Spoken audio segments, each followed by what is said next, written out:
tous et à toutes, bienvenue. J'espère que vous allez bien. Alors on a eu ce week-end de réunion et hier soir après la réunion on a encore une réunion, c'est toujours pareil. Hein, personne ne veut se coucher, hein, on est là à partager ce qu'on a vécu, ce qui s'est passé. Et puis les cœurs sourds, hein, des fois il y a de la timidité, on ne peut pas parler devant les autres. Hein. En tout cas Dieu est bon, hein, il nous surprend, on veut se faire surprendre par Dieu. Hein. On ne va pas vivre dans la routine. Hein. Et c'est un danger pour nous, hein. C'est un danger pour notre chair hein, qui s'accoutume, qui cherche la facilité. Hein. Et il nous faut, je vais dire, vivre dangereusement. Il y a quelqu'un qui disait l'autre jour, aujourd'hui j'ai vécu dangereusement, je suis à la Carrefour avec un sac Lidl. Bon, il y a d'autres façons de vivre dangereusement. Hein. Voilà, pour le Seigneur, ça ne veut pas dire faire des folies, exposer sa vie, hein, mais voilà, quand Dieu ordonne, nous obéissons. Hein. Voilà, tu peux traverser en dehors des cloutés aussi. Hein. Bon, peut-être dans nos banlieues ça va, hein, mais à Paris il faut mieux pas quoi. Hein. Voilà. En tout cas, Dieu nous aime. Hein.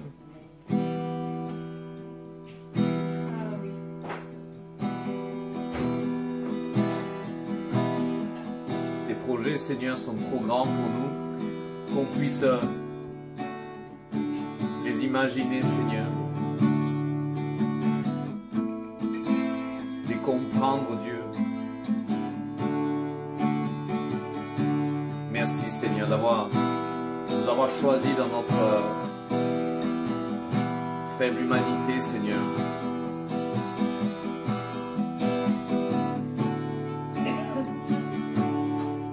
Pour accomplir, Seigneur, toutes ces merveilles. J'entre dans le lieu des saints. J'entre par le sang de l'agneau. J'entre pour t'adorer, toi seul. J'entre pour t'honorer, Yahweh. J'entre dans le lieu des saints. J'entre par le sang de l'agneau. J'entre pour t'adorer,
puissant et fort.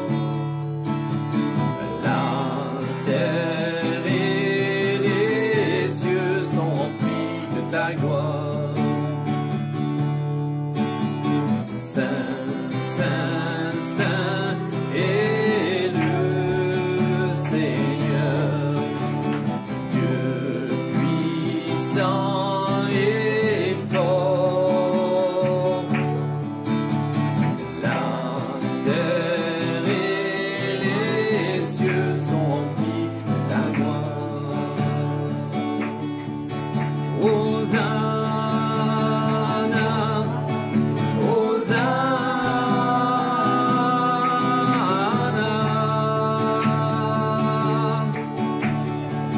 dans les lieux.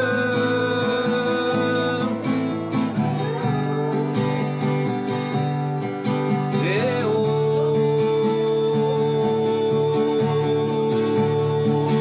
Hosanna,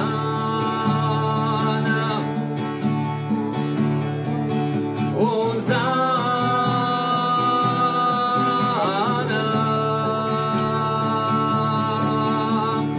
dans les lieux.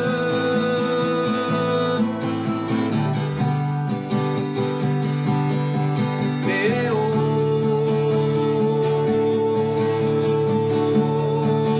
Hosanna, Hosanna, dans les lieux.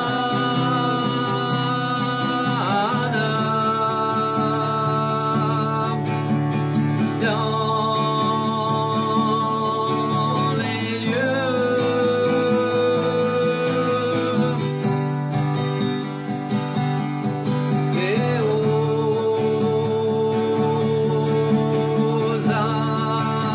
Hosanna, dans les lieux.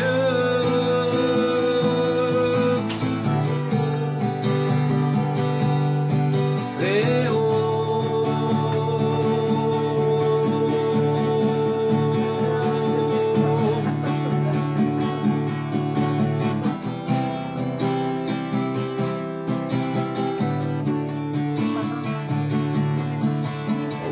Hosanna,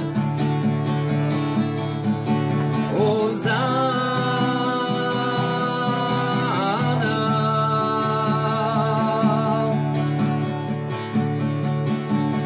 dans les lieux.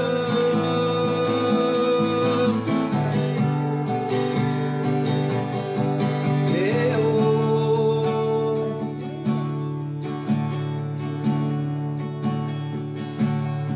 Hosanna qui veut dire Dieu sauve. Hosanna,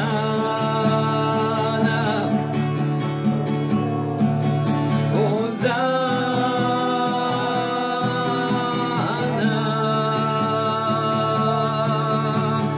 dans les lieux.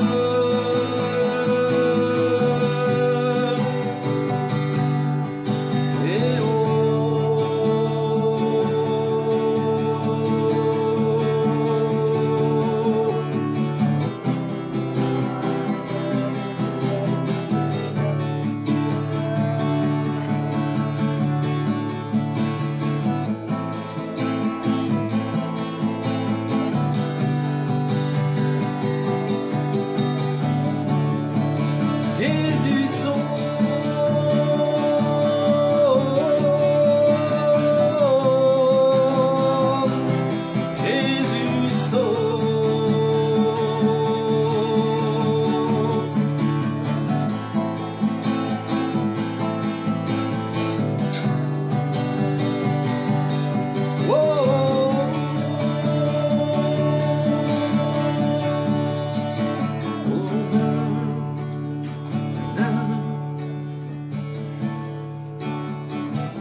Hosanna,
Hosanna,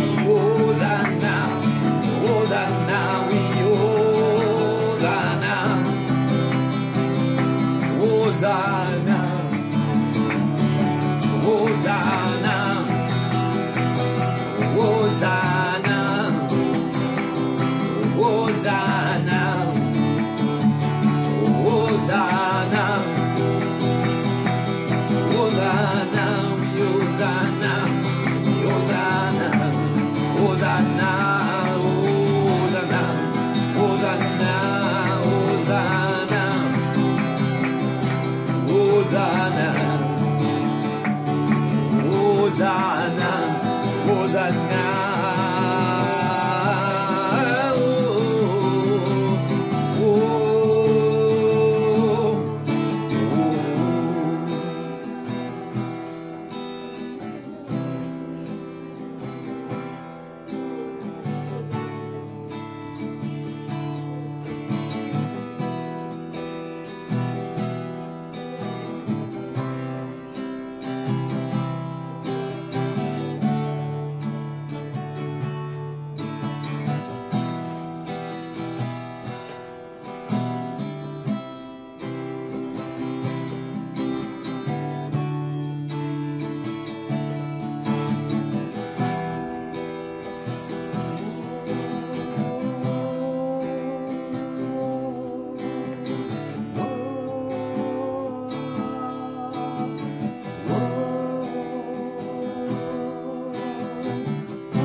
Soyez les bienvenus donc. Alors moi je me rappelais quand je chantais Hosanna, alors des fois on vit des choses avec le Seigneur, on ne s'y attend pas, hein. C'est dans le miraculeux. Et je me souviens, on était au Salvador, et bon, vous savez, il y a beaucoup de gangs là-bas. Et on était une petite réunion, 4, 5, voilà, je jouais de la guitare. Et puis la soeur arrive là, elle prend une chaise, se met au milieu de tout le monde, elle dit voilà, j'ai mon frère qui est disparu dans tel quartier, alors on sait que c'est le gang. Là. Et donc voilà, j'aimerais qu'on prie pour qu'on le retrouve. Il y a combien de temps? 48 heures. 48 heures, on sait qu'il est mort. Mais alors, du pays, on a dit pourquoi elle nous fait un truc pareil, quoi. Tu vois, alors, on se regardait tous comment on prie. Puis on a prié Hosanna, Dieu sauve, Hosanna, Dieu sauve, Dieu sauve. Et puis on n'a plus revu la sœur pendant 1 mois et demi, 2 mois. Et donc je la recroise, je dis alors comment tu vas? Je dis alors et ton frère, je crois que c'est son frère ou son neveu, je sais plus. Elle me dit bon on l'a pas retrouvé, mais le soir même on a prié, le Saint-Esprit est tombé sur sa mère donc qui était seule chez elle et qui reniait Dieu, hein, et elle a été baptisée du Saint-Esprit. Et dans la semaine, un mois et demi, 35 personnes de la famille se sont converties. Alors, on en revient que ça arrive chez nous, hein. On n'a pas prié mieux que si on priait pour notre famille ou quoi, hein.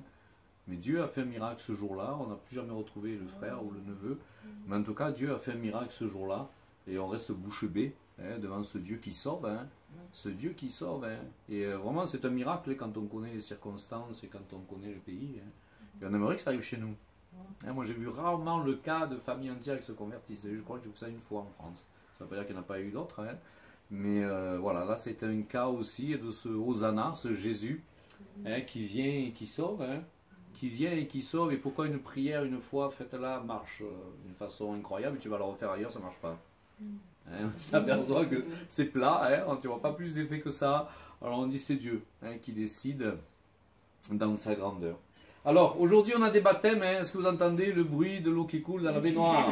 Je croyais que c'était de la friture, j'ai dit tiens Jessica c'est lancé de la friture, non c'est l'eau, hein, qui remplit la baignoire, et on a 2 baptisés aujourd'hui. Et j'aurais aimé parler, avant ça, hein, j'oublie, pardon, est-ce que quelqu'un a reçu une vision, hein, on veut que les dons soient libérés, est-ce que quelqu'un a reçu une vision, qu'il parle ou se taise à jamais, hein, je dis ça, c'est souvent après les réunions, ah, ben moi j'ai vu ça, et alors c'était vraiment, waouh, nous-mêmes, Seigneur, j'aimerais bien voir des choses pareilles. Hein. Et donc, est-ce que quelqu'un, alors Daël, je t'en prie, parle bien fort qu'on puisse entendre. Okay. Donc, ça va, vous m'entendez? Oui. Ok. Ah, non, je parle aux zoomers. Tiens, vas-y. Ok, vous m'entendez? Là, c'est mieux? Oui, ouais, c'est bon. Donc, pendant que Jean-Paul chantait justement Hosanna, et j'entendais mes oubliés. Donc, je dis, mais c'est qui les oubliés? Et j'entendais le Seigneur qui me disait, mes oubliés, ce sont des gens qui ont fréquenté l'église et qui sont partis de l'église. Et le Seigneur nous demandait d'essayer de recontacter ces gens-là. Alors des gens qui sont retournés dans leur vie d'avant, ça ne veut pas dire que ce sont devenus des délinquants, des fumeurs ou autres, mais des gens qui ont quitté simplement l'église. Et donc si vous connaissez des gens dans votre répertoire téléphonique qui ont quitté l'église, essayez de les recontacter. Le Seigneur disait, dites-leur juste que je les aime. Juste que je les aime. Ne rentrez pas dans des discussions de vouloir les reconvertir ou autre. Dites-leur juste que je les aime et que je les attends. Eux, ce sont mes oubliés. Souvent, on veut évangéliser des gens qui ne connaissent pas Dieu. On est capable d'aller dans la rue, voyager et tout. Et on a des gens qu'on a connus, qu'on a fréquentés, qu'on a côtoyés au sein de nos églises, qui ont quitté et qu'on ne recontacte plus. Et le Seigneur disait, mais eux, ce sont mes grands oubliés. On ne pense pas à faire des campagnes pour eux. Ce sont mes oubliés. Recontactez-leur, dites-leur juste que je les aime. Je les aime, je les attends, sans condamnation. Juste je les aime. Voilà, donc... Merci. Merci. Voilà, quelqu'un d'autre, peut-être, a quelque chose à partager. Au début de la louange, Jean-Paul, sur le sein gauche. Comme j'ai jamais de douleur, peut-être prier pour quelqu'un au niveau du sein gauche. Je ne sais pas si quelqu'un a une douleur ou si... Est-ce que quelqu'un a une douleur sur le sein gauche? Toi, tu as une douleur sur le sein gauche, on va prier. Mais déjà, elle va passer dans les os. Hein. Mais on va prier pour ça, Guénola. Merci pour cette parole que tu partages. Hein. On ne va pas oublier, on va prier pour ça après. Puis, il y avait de l'oppression aussi, donc je ne sais pas si quelqu'un est oppressé ou arrive avec du doute, du combat, là, je ne sais pas. Mais, peut-être ma mère. Ma mère dormait.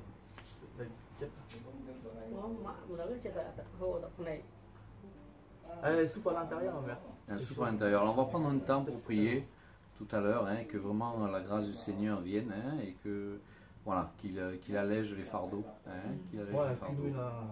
Depuis tout petit. Hein. Elle a pris tout. Responsabilité de la famille, les frères et les sœurs. On va prier pour ça. Hein, on va prier Ah pour ouais, mais ça. elle, je parle. Vous partez pas avant qu'on ait prié pour vous. Hein. Je ne sais pas si ta maman comprend bien ou pas. Elle parle bien, elle entend bien le français. Elle comprend bien. D'accord, très bien.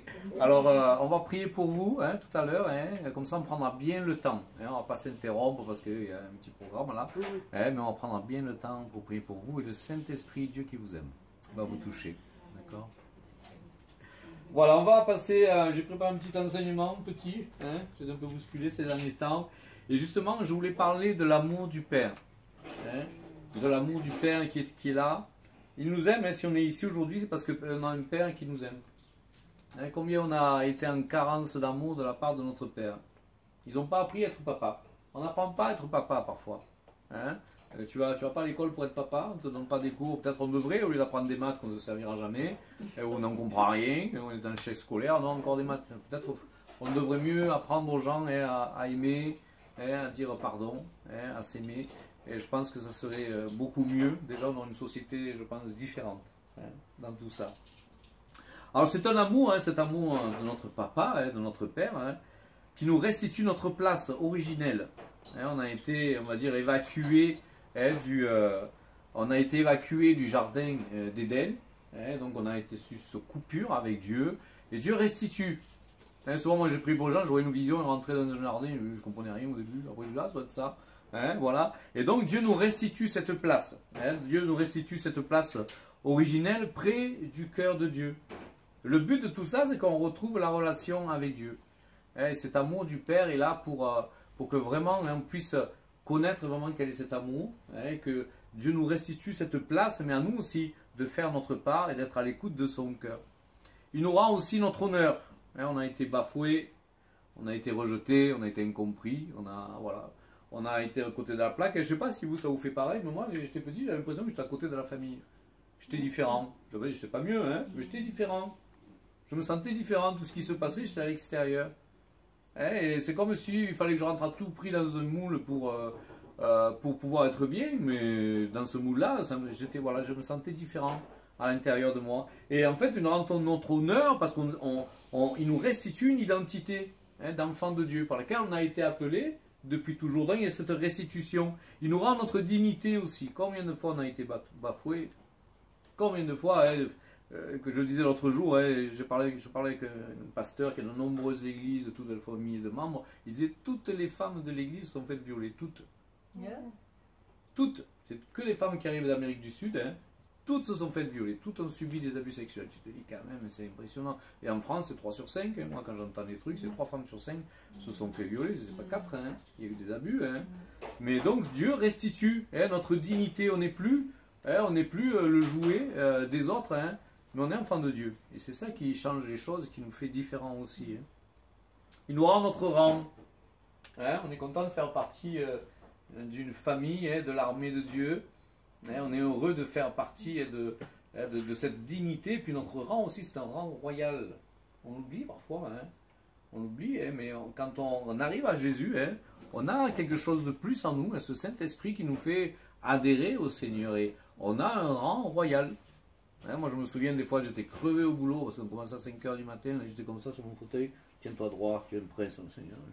Tiens-toi droit, ça change quoi tu vois. Mais le Seigneur te disait tiens-toi droit, tiens-toi droit, et tu crois en fait, ce que tu crois tu le deviens. Si tu crois que tu es un prince, tu vas marcher dignement. Si tu crois que tu es rien, tu marcheras comme rien.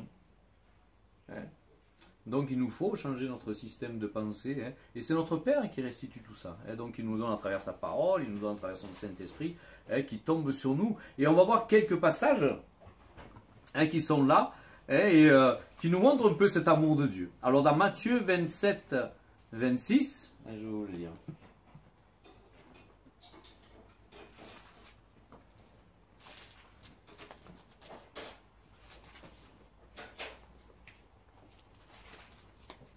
« 27-26.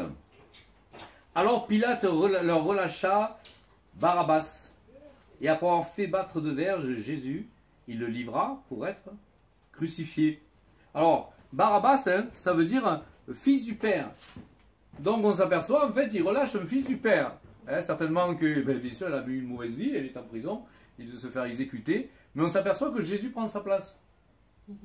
C'était lui aussi un fils du Père, hein, il faisait partie aussi de ceux qui devaient être sauvés et rentrer dans cet appel. Hein. Et donc ce fils du Père repart libre, sans sentence, sans condamnation. C'est beau, hein, ça ne rappelle personne ça, hein, moi ça me rappelle moi. Hein, et Ésaïe 53,5 dit « Le châtiment qui nous donne la paix est tombé sur lui ». Et déjà il y avait d'une façon prophétique Barabbas hein, qui était relâché. Qui était relâché, donc malgré le fait qu'il soit coupable. Hein, et Jésus a pris la place du coupable. Dans Marc 2,14, donc Jésus rencontre Lévi, je vais le lire peut-être. Hein.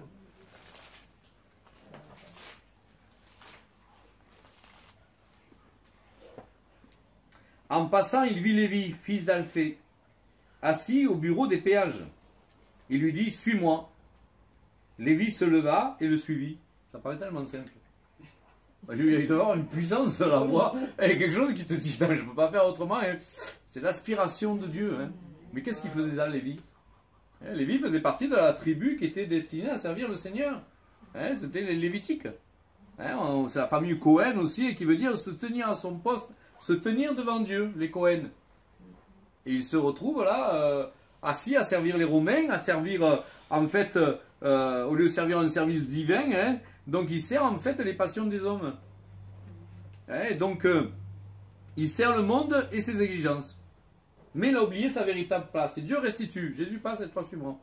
Et le gars, il n'y a aucune résistance qu'il a. L'appel était déjà depuis à servir Dieu, à se tenir devant Dieu, depuis la loi mosaïque. Hein. Il y avait quelque chose dans le cœur de cet homme. Si Dieu avait décidé que les Lévis devaient faire cela, bien sûr, il y a quelque chose qui imprégnait ces cœurs-là. Mais lui, il s'est perdu. Dieu lui restitue son rang. Dieu le rappelle à ce service. C'est merveilleux, hein? Encore un, tiens. Luc 15, 11. On le connaît, on ne va pas le lire. Hein? C'est le fils prodigue. Et c'est quelque chose quand même qui est intéressant. Hein? Parce que Dieu lui restitue sa place de fils aussi. Certainement, il s'est senti indigne. Il a voulu mener sa vie. Hein? Et il est parti. Et on connaît l'histoire. Il s'est perdu dans beaucoup de choses. Hein? Et on s'aperçoit en fait que quand il arrive, donc le père attendait au seuil de la porte ce fils qui était parti, et on dit qu'il court vers lui. Et à cette époque-là, un dignitaire ne court pas. C'est les autres qui s'approchent de lui. Et il ne court pas. C'est quand même la place. Et puis si tu perds ta place de dignitaire, après tu sais que c'est une porte ouverte à beaucoup de choses. Mais lui, il court vers le fils. Et il lui met un anneau au doigt. Cette alliance qui est faite, on le sait, avec les hommes. Et en même temps, il tue un veau grand. Pas de végétarien à l'époque.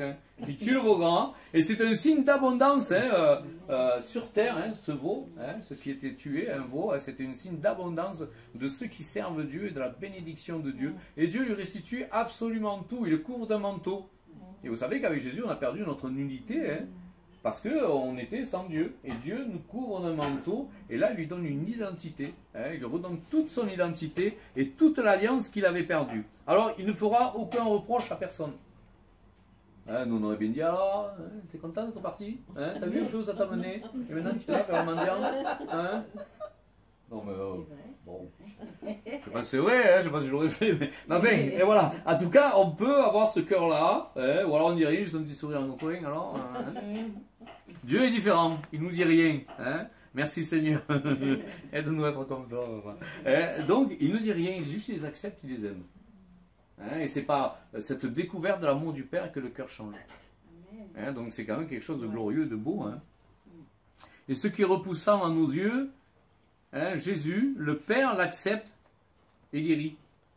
Moi j'ai vu un lépreux, déjà, je ne sais pas si vous avez eu l'occasion de voir un lépreux. Bon, s'il faut l'embrasser, nous on l'embrassait. On sait qu'il y a des lèpres qui s'attrapent, il y en a d'autres qui ne s'attrapent pas. Mais on a eu j'étais avec au Burkina, il y a encore des lépreux au Burkina. J'avais envie de l'embrasser, quoi. Mais il n'a pas de nez, il n'a plus de doigts. C'est les terminaisons nerveuses qui se... je crois que... Voilà, et puis il y a tout qui tombe. Et donc il peut se cogner une main et perdre la main, ou les bouts des doigts, c'est les extrémités. C'est pas les mêmes, mais c'est les extrémités. Et donc voilà, tu te dis, le gars, c'est pas évident. Jésus, lui, il aime. Il le guérit.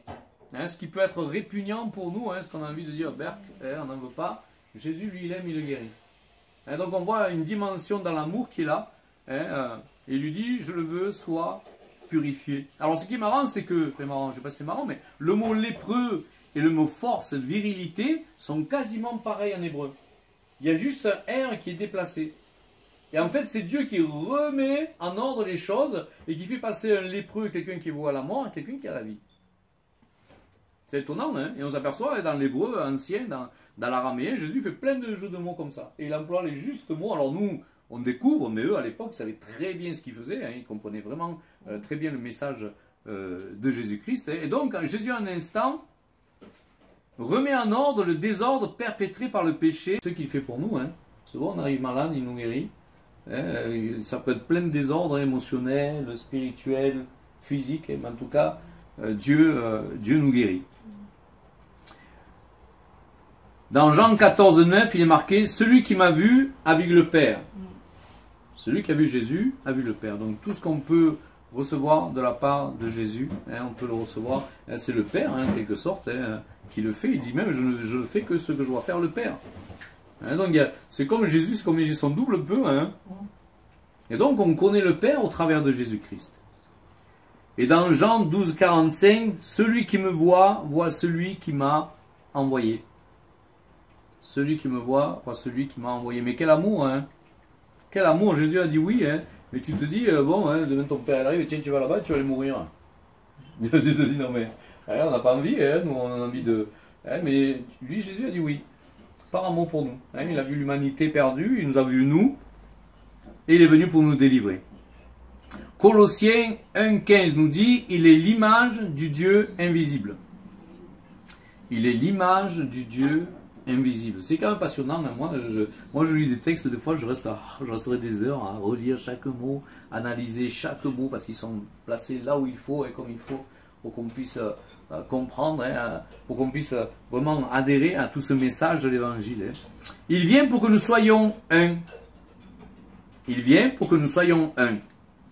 Et dans Marc 11, 23, il est dit, si quelqu'un dit à cette montagne, ôte-toi de là, et jette-toi dans la mer, et s'il ne doute point, donc s'il ne doute point, ça veut dire douter, c'est partager, diviser dans son cœur, mais croit, il le verra s'accomplir. Donc si tu crois sincèrement que Jésus est l'image du Père, tu as rencontré aussi, hein, si tu n'es pas divisé dans ton cœur hein, avec Dieu, hein, si tu confesses ce qu'il y a dans ton cœur, hein, l'unité c'est ça, hein, tu intègres quand ce que tu penses et ce que tu dis fait qu'un. Hein.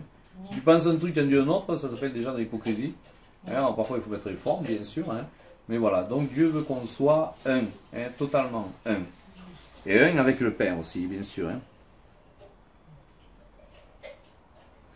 C'est pour cela que celui qui est la vérité ne veut pas que nous mangions du levain des pharisiens.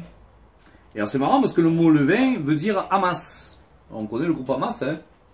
Et le mot levain veut dire Hamas. Et ça veut dire en même temps violence, brûlure des passions mauvaises. Voilà ce que c'est le levain. Hein, et Dieu, il veut qu'on soit vraiment sans levain, hein, que toutes nos passions mauvaises soient brûlées par le feu du Saint-Esprit, et toutes nos violences aussi, que ce soit verbales et violences du cœur, parfois, hein, moi j'en connais, et puis moi j'étais un de ceux-là, tu as une violence dans notre cœur, tu as une colère qui est là, et tu ne sais pas pourquoi elle est là, mais ça date. Hein, et quoi que tu veux y faire dans ta vie, hein, tu veux essayer de faire le bon chrétien, c'est pas vrai, le jour ou l'autre ça sort quoi. Hein, la porte elle s'ouvre, et voilà, ça sort. Hein, mais Dieu veut vraiment nous purifier de l'intérieur. Alors les pharisiens étaient appelés les preneurs d'apparence en araméen. Quand tu lis l'araméen, hein, ils ne disent pas les pharisiens, ils disaient les preneurs d'apparence. C'est marrant, hein. Ils ne disaient pas les pharisiens, mais les preneurs d'apparence. Disait de lui celui qui ne porte pas de masque. Donc vous avez vu qu'il y a une différence avec Jésus. Hein. Il disait de Jésus, en parlant de lui, il disait celui qui ne porte pas de masque. Donc je veux dire, ils devaient eux-mêmes en porter, et pas avec plus d'un, hein, certainement, hein, pour être comme ça, quoi, pour dire cela. Et il est dit aussi, les pharisiens, ils faisaient tout pour le blesser dans son amour. C'est beau, hein. Moi, quand j'ai lu ça, hein, dans ma Bible, je vous conseille d'acheter une Bible en araméen. Ils faisaient tout pour le blesser dans son amour. C'est-à-dire qu'ils venaient attaquer, là, le point sensible de Jésus, son amour. C'est ça qu'ils venaient attaquer. Son amour pour les autres. C'est beau, hein. Tu te dis, mais même eux, ils avaient compris que Dieu était amour et que ce Jésus-là, hein, il y avait de l'amour. Donc c'est vraiment des preneurs d'apparence. Il y avait vraiment des masques qui étaient là, hein, sur leur visage. Hein. Un père qui a décidé de se faire appeler utérus maternel. C'est un drôle de Dieu quand même. Hein. Moi j'aurais été Dieu, je sais pas, j'aurais donné un nom prestigieux quoi. Hein. Quand on parle de toi, tu trembles, tu vois, tu arrives. Lui ça va appeler utérus maternel, c'est quand même bizarre, non hein. Et je pense que c'est, alors utérus maternel, entraille, comme une mère qui ressent dans ses entrailles la souffrance de l'autre, de son enfant. Hein, pour que les femmes, je pense, comprennent hein, que Dieu est proche d'elles. Vous savez que Dieu n'aurait rien pu faire sans vous. Amen. Dieu n'aurait rien pu faire sans vous. Hein. Reçois. Amen. Hein. Non, mais moi je ne le dis pas comme ça, mais moi je dis que le plan éternel de Dieu passe à travers les femmes. Et d'ailleurs, hein, à l'époque, en Israël, c'est les femmes qui donnaient le nom à l'enfant. C'est pas le contraire. Hein. Bon, maintenant on décide à deux, c'est un peu plus, hein, voilà. Mais à l'époque, c'est les femmes qui donnaient le nom. Ça prouve quand même qu'il y avait une certaine place hein, dans la femme. Hein. Et certainement aussi, donc, il a pris ce nom-là pour qu'ils comprennent hein, que les femmes étaient comprises, aimées, hein, qu'elles voulaient les choyer aussi. Hein, on a eu des femmes prophétesses dans l'Ancien Testament, certainement il y en a eu beaucoup plus qui n'ont pas été citées. Hein. Et puis, on s'aperçoit aussi hein, que le sceptre hein, qui a été tendu, il a été tendu à une femme. Hein. À l'époque, hein, à Esther, il a été tendu à une femme, il n'a pas été tendu à un autre homme, mais ça aurait pu être Mardoché, l'histoire aurait pu tourner ailleurs, autrement, Mardoché qui devient Premier ministre. Non, le sceptre a été tendu à une femme. Donc on s'aperçoit que la femme quand même a une importance, et je pense que Dieu a envie de valoriser les femmes aussi, hein, et je me dis, elles sont beaucoup plus spirituelles que les hommes. Hein. Regardez-moi toutes les églises que j'ai fait au monde, il n'y a que des femmes. Et regardez là. Merci d'être avec nous, Rodolphe. Merci, monsieur, d'être avec nous aujourd'hui. Et des fois, je me sens seul. Hein. Des fois, il y a des femmes. Hein. T'es seul. Je me sens très masculin, je veux dire, parce que bien sûr, à côté, il n'y a que des femmes. Donc, tu peux te sentir que masculin. Hein. T'es pas une comparaison avec un grand baraquet à côté. Voilà. Voilà, le pardon du Père Céleste est plus grand que le poids de nos péchés. Et la profondeur de son amour peut atteindre et balayer nos plus grandes misères. Oh, miséreux que je suis. Moi, j'avais rien fait de bon dans ma vie. Hein. Rien. Je me suis mis un jour à compter, je me dis, mais j'ai rien fait de bon. Quoi. Il y avait un gars, je me rappelle, un jour, j'étais avec ma mère. Et ma mère toujours a donné des sous aux gens qui tendaient la main. Et je me disais, mais qu'est-ce que tu donnes du sou? Va bosser. Je disais au gars, moi, mais je suis au chômage. Hein. Et donc voilà, hein. Alors après, toi tu te sens, parce que tu as un toit, et que c'est ta mère qui te nourrit et qui te loge. Hein. Et dans la tête, je me dis, qu'est-ce que j'ai fait de bon dans ma vie pour que Dieu me choisisse? Parce qu'au début, je croyais que Dieu m'avait choisi parce que j'étais bon, mais quand j'ai fait l'analyse, j'ai dit, mais j'ai rien fait de bon dans ma vie. Quoi. Donc les critères de Dieu. Hein. Les critères de Dieu. Alors, j'en étais où? Voilà, Jacques 1,16. Toute grâce excellente et tout don parfait descendent d'en haut du Père des Lumières. C'est beau, un Père des Lumières. Chez lequel il n'y a ni changement, ni ombre de variation. Vous avez tous eu dans la main ce truc-là. La lumière, ça c'est nos sentiments. Souvent, hein. Si tu te lèves en forme et joyeux, c'est que tu es aimé de Dieu, tout va bien. Si tu te lèves du pied gauche, là, ben, Dieu il t'aime plus. Heureusement qu'il n'est pas comme ça. Hein. On attribue à Dieu son amour par rapport à nos émotions, mais c'est pas ça, ça change pas. Et tu peux avoir péché, t'être perdu, il t'aime pareil. Il t'aime pareil. Il n'aime pas ton péché, mais toi, il t'aime pareil. Il attend qu'une chose, c'est que tu changes. C'est vraiment une alliance incroyable. Hein. Non, longtemps qu'on aura évalué, ouais, c'est bon, 2 fois déjà, allez. Moi, je me rappelle ce pasteur qui me disait, j'avais un pasteur qui me disait, ce gars-là, ça faisait 5-6 fois que je prie, il a un cancer. Dieu le délivre chaque fois, tu te dis, il va se convertir. Non, il repart dans le monde, il fait de tout. Le gars, il trafiquait les armes, trafiquait la drogue et tout. Mais tu te dis, mais il a compris. Non, il ne comprenait toujours pas. Moi, au bout d'une fois, je lui ai dit, écoute, on va voir ailleurs, quoi. Hein. Mais Dieu lui guérit encore. C'est quand même incroyable. Moi, je n'arrive pas à le comprendre. Hein. Je n'arrive pas à le comprendre.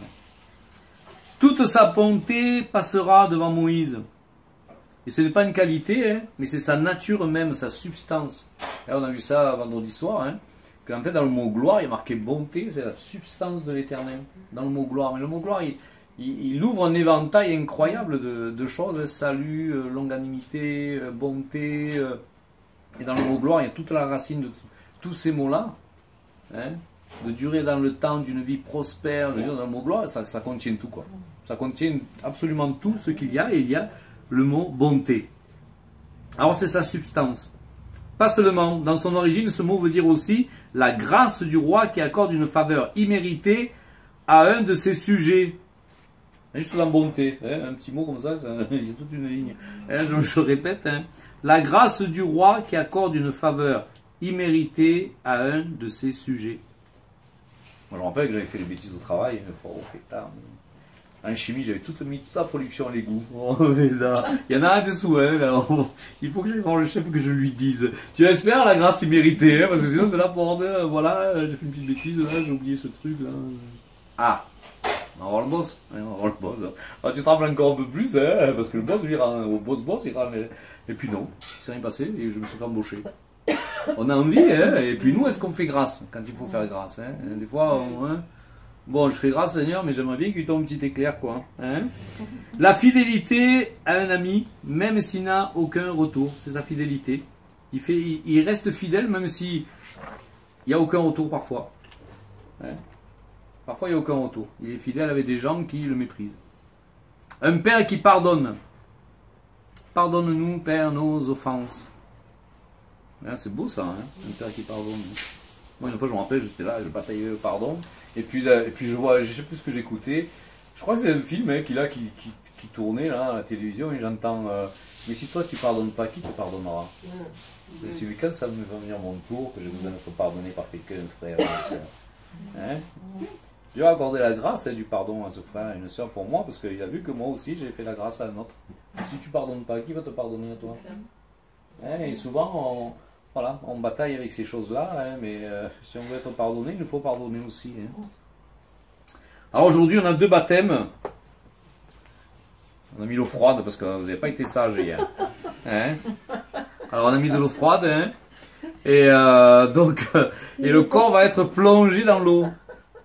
Moi, je trouvais, je relisais les textes ce matin, hein, mais ce qui va être englouti, hein, c'est le péché.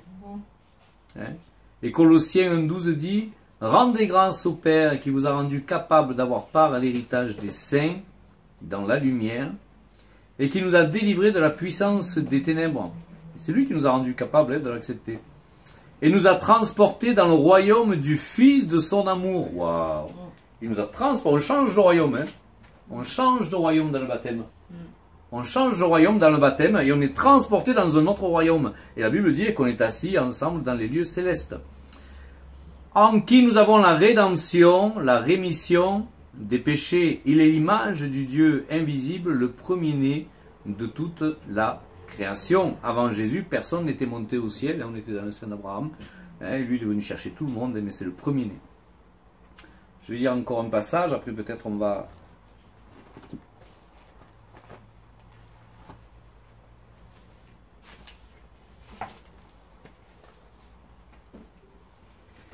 Ignorez-vous que nous tous, qui avons été baptisés en Jésus-Christ, c'est dans sa mort que nous avons été baptisés.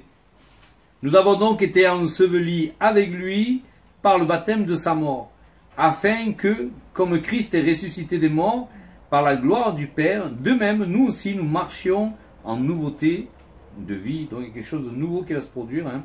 En effet, si nous sommes devenus une même plante avec lui, par la conformité de sa mort. Donc si on dit de toi, tu es une belle plante, hein, tu sauras que c'est à cause de ton baptême. Hein. Avec lui, par la conformité de sa mort, nous le serons aussi par la conformité de sa résurrection. Sachant que notre vieil homme a été crucifié avec lui, afin que le corps du péché soit réduit à l'impuissance, pour que nous ne soyons plus esclaves du péché, car celui qui est mort est libre de tout péché. Or, si nous sommes morts avec Christ, nous croyons que nous vivrons aussi avec lui, sachant que Christ, ressuscité des morts, ne meurt plus, la mort n'a plus pouvoir sur lui. Car il est mort, et c'est pour le péché qu'il est mort, une fois pour toutes, il est revenu à la vie, et c'est pour Dieu qu'il vit. Voilà, il faut éteindre le... Merci Jessica. Tu feras la vaisselle. Voilà, alors le mot enseveli était quand même incroyable. Hein. Moi je me rappelle, il y avait une bande-annonce d'un film là, et donc c'était ce qui s'est passé en Irak. Hein. Et en fait, ils ensevelisaient, ils mettaient dans une tombe en fait une personne dans un cercueil avec un portable, hein, et donc qui était connecté directement aux États-Unis. On dit voilà, on veut une rançon. Le gars, il a 72 heures d'oxygène. Mais je me dis, on était enseveli, c'est ça, on est dans une tombe. Hein. On est enfermé avec un Christ, on est enfermé dans un cercueil à cause de notre péché. On est prêt à mourir, puisque le salaire du péché, c'est la mort. On est enchaîné là-dedans, et voilà, on est destination mort. Et on est là, hein, et puis on est là, puis on ne sait pas ce qu'on attend, parce qu'on ne sait pas comment sortir de cette tombe, on ne sait pas comment sortir de ce cercueil, et puis tout à coup, un grand tremblement de terre. Et là, le boîtier, hein, ce qu'il y a sur le cercueil, explose, et là, une grande lumière, et c'est ce qui s'est produit avec Jésus, hein. Et là, une main puissante nous soulève et nous apporte, nous entraîne dans le royaume, hein, de son Fils, de son amour. Et c'est ça, on était comme ça, l'image c'est celle-là, hein, on est enseveli, et le Seigneur Jésus vient nous faire passer, hein, de la mort à la vie. Mais je me dis, quelle angoisse, et je pense que si tous ici on se remettra à penser des moments qu'on a vécu, hein, sans le Seigneur, hein, c'était angoisse. Pour moi, c'était angoisse sur angoisse, tiraillement sur tiraillement, hein, et voilà. Et Dieu nous a délivrés de cela. Alors, un cercueil sur terre, hein, un endroit donc sans espoir, hein, la mort est tout autour de toi. Tu peux la sentir, la voir, hein, et tu n'as plus d'espérance. Et tout à coup, comme je disais, un tremblement de terre. Et puis c'est le Seigneur Jésus. Tout à coup, il se produit un événement dans ta vie, hein, où le Seigneur rentre dans ta vie et il y a tout qui change absolument. Il y a tout qui change absolument. Et donc aujourd'hui, hein, il y a une sentence qui est rendue. Hein, on était morts. Tac, le juge frappe du maillet là. Et ben voilà, hein, vous deviez mourir, mais vous allez à la vie. Hein, et c'est ce qui se passe pour nous. Hein. Hein, tu imagines une grande cour, hein, avec un juge, hein, qui est là. Alors on énumère toutes tes fautes, là, tout ce qui doit te faire tuer. Au moment, alors monsieur l'avocat, oui, ils ont fait tout ça, d'accord. Ben tu es l'avocat. C'est ça. Hein, et puis c'est une injustice, c'est incroyable. Hein. Hein, mais Dieu a voulu vivre cette injustice, hein, pour nous libérer.